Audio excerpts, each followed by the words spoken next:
মারছে গা ওইটা চেয়ারের পরে পা তুলে বসে তাইতে মারছে নাকি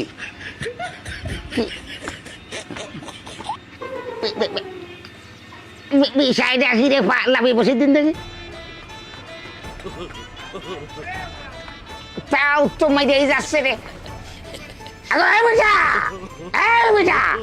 তুই আমার মারিস কি করতে আরে ভালো ভালো মনে করি আমার দেখি মারিস কে আবার কাকা মারছি না তো আপনার মাথা বানাই দিছি মাথা মেসেজ করে দিচ্ছি কাকা এখন ঠাফর হইতে এখন কথা মেসেজ করে দিচ্ছ না আমি বুঝি না তুমি আর ভালোবেসে ডেকে দিও তুমি চটফট করে মেরে চলে আসছো আমার কি মনে করেছো এই আব্দুল রহিম করিম আই তো এই বুঝে আমার মেরেছে কাকা আপনি কি করছেন কার ডাকছেন কি করছেন বুঝতে পারছো না এই রহিম করিম এই বিটা আমার খুব মেরেছে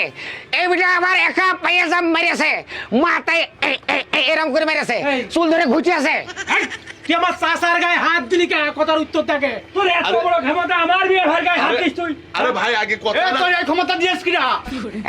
এই ও কি কইল না রে আমার আরে ভাই আরে আমার সব ভাঙিয়ে ফেলল তো কি করে ফেললো আমার ভাই ভাই একে সোজা মাথা না ভাই চাচা ওরে কাজ ভাঙিয়ে দে কি ভাই আগে আমার কথা শোনেন ভাই আগে আমার কথাটা শোনেন চাচার গায়ে হাত দিলি কে আগে শোনেন ভাই আগে শোনেন আমার কথা শোনেন চাচা চুল কাটতে আসলো ভাই আমি চুল কেটে দিলাম চুল কাটার পরে একটু আমরা মেসেজ করি না ভাই আপনারা চুল কাটার পরে চাচারু আমি এইভাবে মেসেজ করিয়ে দিলাম আর চাচা না বুঝে সুঝে মনে করি আমি মারছি চাচা আপনাকে দেখে না আর আমার মারছে এই আপনারা না বুঝে শুনে আমার এই যে মাইল দেন এটা কি ঠিক করলেন ভাই আরে নাফিদ বিটা আমার মাইল মাত্র হা করে হাসতে টিটকারি করো না আরে হাসবো কা চাচা চুল কাটার পরে ওই নাপিতরা এই দেখো আরাম দেয় মেসেজ কি দেয় দেখো এই দেখো কি মজা তারপরে দেখো ভাই এইটাই করছিলাম আমি এই করে দিয়েছে এই মেসেজ করে দিয়েছে আর একটু দেখে আর একটু কদিন ভালো লাগছে যে আর একটু কর থাকা না আমি তো এরকম বুঝিনি যাও বাবা যাও এখন তো আমি আর অজিতির কাছে পাশা বাড়িতে ঠেকিয়ে কাটবো না তোমার কাছে কাটবো ভারী তো সুখ ঠেকলো বুঝলে মায়ের খাওয়ানোর পরে বুঝলে ও ভাই মারলাম তাহলে মনে কষ্ট হয় না ভাই ঠিক আছে ভাই তো আমার ভাইস্তে সকল তোমার আঘাত করেছে বাবা কিছু মনে করো না আবার এই যা চল বাড়ি যাই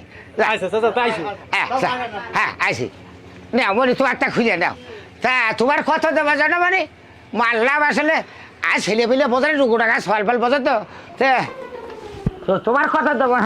চাচা হ্যাঁ চুল কাটা 100 আর দাড়ি শেভ করা 50 আর মেসেজের জন্য 350 চাচা তাহলে কত হলে আরে তুই তোমার হাফমন ধানের দাম নিলে ধারে সাইডটা দিন ধরে তখন আমার বাড়ি কাজ করলো আরে সেও তো এত টাকা ভাই দিবে এই মনে করেছি রে ভাইস্তে সকল পাঠিয়ে তোর দাম বেড়ে গেছে কই রে তোরা আগে শোনেন বাপ কেউ দেখেন না ঠিক আছে ও তো আমি যে মানুষের কাছে কাটিয়ে জানি সেই কথা আপনার ঠিক হচ্ছে আপনার কাছে তো আমি টাকা চাইনি কাকা আপনি এমনি শুনছেন আমি তাই বললাম ওই মানুষের কাছে জানি আপনি সারা জীবন যতদিন বেঁচে আছেন ততদিন আমার কাছে ফ্রি কাটবেন আপনার জোন কামলা যা আছে সবাই আমার কাছে ফ্রি কাটবে এমনকি কাকিরও আমি কাটিয়ে দেবো তোর কাকিরটা আমি কাটবো তুই কি কাটবি আচ্ছা ঠিক আছে কাকা আচ্ছা ঠিক আছে মনে থাকে ধরো মোড়ের দোকানে তো একটা চাও খেয়ে দেন কাকা আমার নামে আমার বাড়া খাচ্ছে তোমার চা খাচ্ছি দেখে দেন তুমি আমার চা খাইও কি কথা গো আমার বাড়ি সাইডে দিন ধরে কাজ করে এখনো ওর এত টাকা পাওয়া হয়নি একটু করে কয় যে চুল কাটা এত দাড়ি কাটা এত আসল জায়গায় খুব না দিলে মানুষ ন্যাংলা হয় এইভাবে তো নাপিতরা ডাকাতি করে গো এত সাংঘাতিক কথা মানুষ নাত্রি ডাকাতি করে আরে তোরা তো দিন মানে ডাকাতি করিস রে রাম রাম রাম রাম রাম রাম দুর্গা ও মা আমার রক্ষা করো মা আমার রক্ষা করো